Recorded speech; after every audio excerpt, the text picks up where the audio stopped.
இந்த எந்திரி தண்ணி குடி. ம்ஹும். இங்கே அப்புறம் ஹாஸ்பிட்டலில் வர மாட்டேற, இருமிட்டே இருக்க. கொஞ்சம் நேரம் தண்ணி குடி, எந்திரி. ம்ஹும். தண்ணி உன் தம்பி வந்துட்டு நினைக்கிறேன். என்ன பாட்டுறேன், ஏன் தண்ணி குடி. 2 நாளாக அவன் சொல்ல படுத்தே இருக்காடா, மாத்திரை கூட முழுங்க மாட்டா. என்ன நீயே கொஞ்சம் கேள்றா. ஏன் என்னாச்சு? என்ன இவ்வளோ காய்ச்சல் அடிக்குது?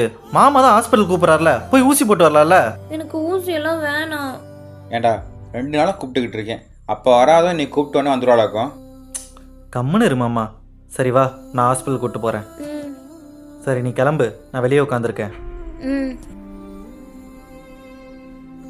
ஏய் சாதாரண காய்ச்சல் தான்டா, சரியா போயிடும். இதுக்கே நீ ஒரு மாதிரி இருக்க. இல்லை மாமா, அவளுக்கு காய்ச்சல் வந்துட்டா அவ்வளோ சீக்கிரம் போகவே போகாது.